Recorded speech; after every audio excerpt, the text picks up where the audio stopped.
Obama's nominee to finish fundamentally transforming education in America has been approved by the GOP-controlled U.S. Senate, despite the pleas of Americans from across the political spectrum.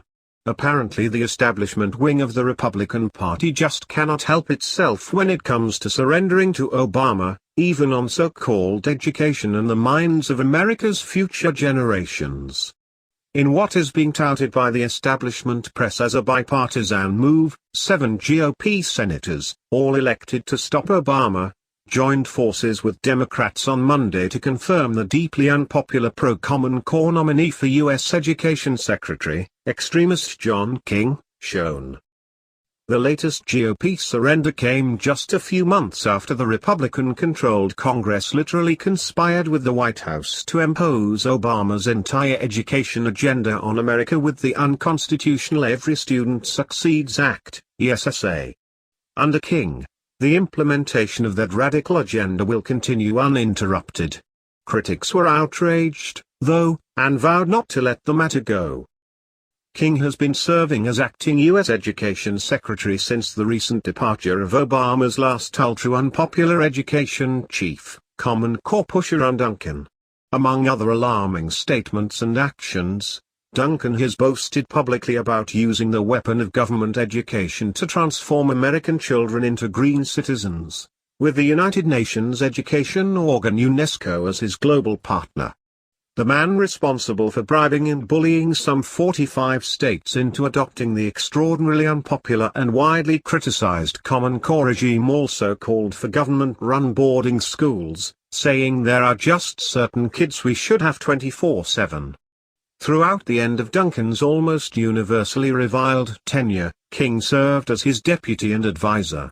In other words, King is another extremist who will pick up where Duncan left off on the nationalization and even globalization of what today passes for public education in America.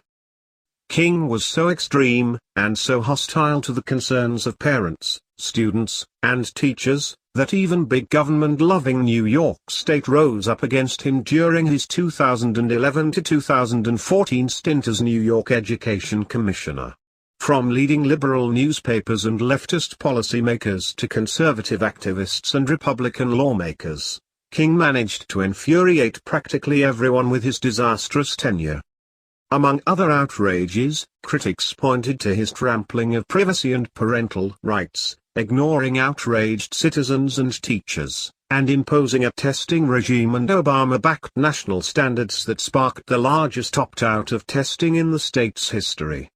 He was also a leading mouthpiece for even more nationalized data gathering on children, even promoting various crony capitalist initiatives to vacuum up private information on students into a national database.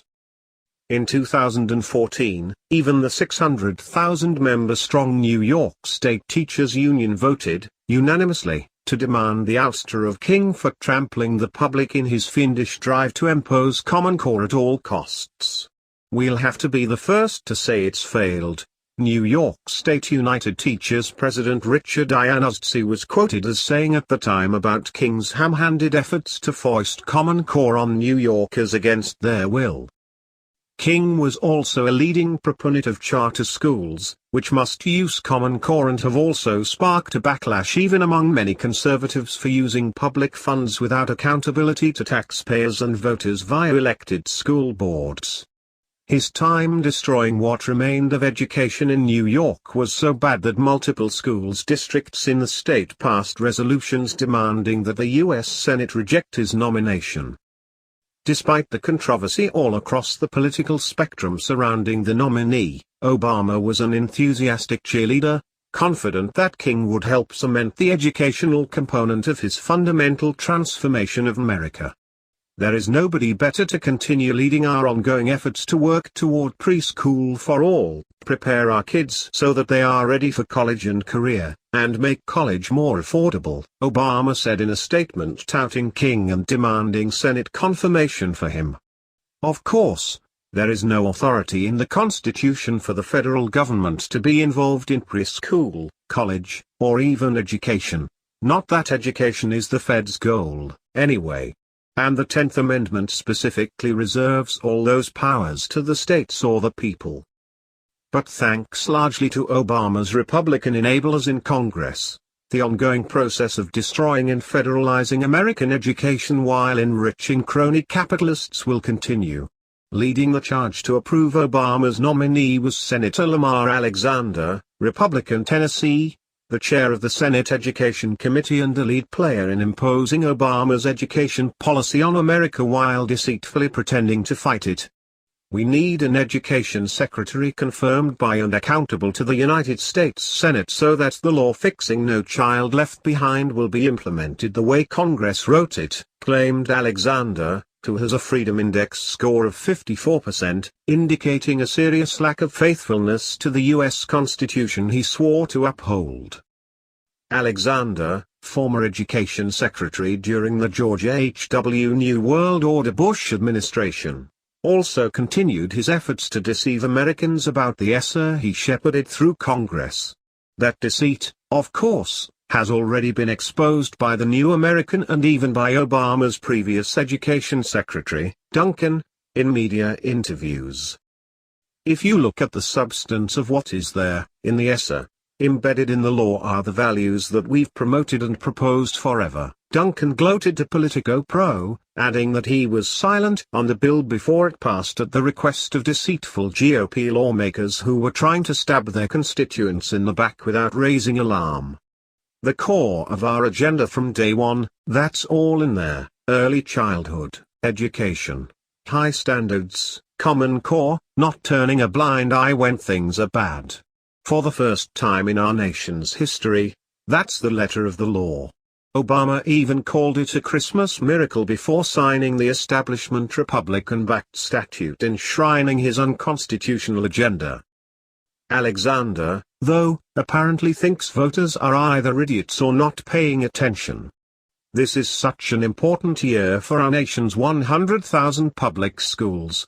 We are working to implement a new law that reverses the trend toward a national school board and restores to those closest to children the responsibility for their well-being and academic success, he claimed, falsely, about the Obama-backed miracle statute that cements Common Core in place while further undermining parental rights, privacy, state sovereignty, local control, and real education.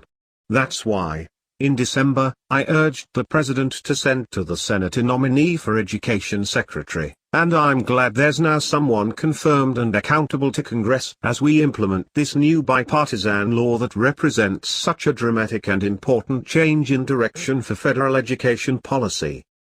The final confirmation vote on King was 49-40. Other Republican senators who voted to confirm Obama's nominee included Senate Majority Leader Mitch McConnell of Kentucky, Senator Orrin Hatch of Utah, Senator Bill Cassidy of Louisiana, Senator Todd Cochran of Mississippi, Senator Susan Collins of Maine, and Senator John Cornyn of Texas. Republicans who failed to vote also contributed to Obama's victory, critics said.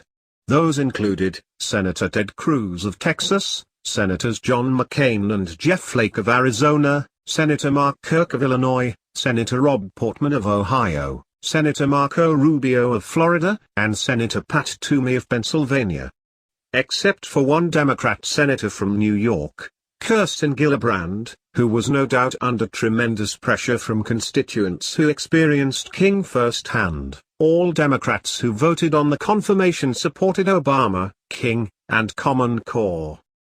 Activists in education, though, fought hard, and vowed to keep fighting.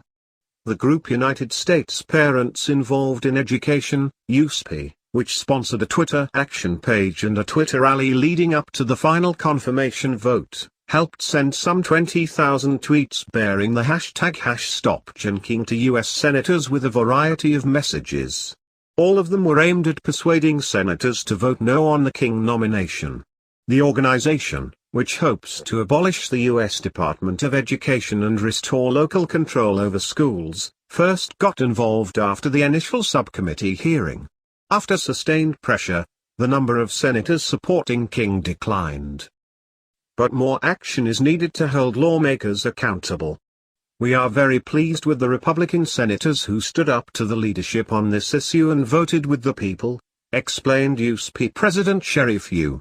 As for those Republicans who voted with the progressives and Obama, we say they need a primary challenger. There will be accountability on education issues going forward at the ballot box. They cannot continue to ignore hundreds of thousands of fed-up parents and taxpayers. We are organized and we will do all we can to take them out if they don't start paying attention to the people who put them in D.C. Also opposing the nomination was Heritage Action, which vowed to include the confirmation as a key vote in its legislative scorecard. Given that King served alongside Duncan during the reauthorization discussions and earned the confidence of President Obama, there is no reason to expect the department will be any different with him in charge, the group said.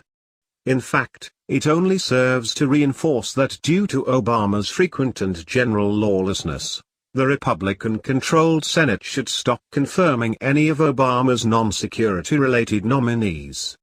The GOP-controlled Senate has no excuse for putting its stamp of approval on an education secretary who supports Common Core and sides with data mining over student privacy, and central planning over local control, but it did anyway. Leftists were outraged, too, including a coalition of prominent voices such as former MIT professor and left-wing activist Noam Chomsky, New York University research professor Diane Ravitch, Chicago Teachers Union President Karen Lewis, and more. As New York State Education Commissioner, he was an unapologetic supporter of the Common Core standards and Student Information Database, in Bloom. His policies failed.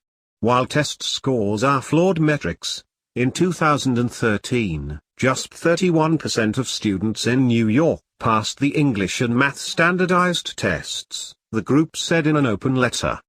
He persistently refused to consider the desperate pleas of students and teachers who were reporting that the Common Core and value-added teacher evaluations were not working. The American public deserves a Secretary of Education who will advocate for their interests, not those of the testing corporations who profit from the Common Core. We also deserve a secretary who respects the importance of schools governed by communities, not by federal mandate. In short, the establishment wing of both parties ignored a massive public outcry that transcends the political spectrum, all in order to install another pro-Common Core hack for Obama and the establishment who will undoubtedly continue to trash education in favor of indoctrination and dumbing down. If members of Congress refuse to listen to the public and uphold the Constitution, it is time for them to be removed from office. The federal government has no business being involved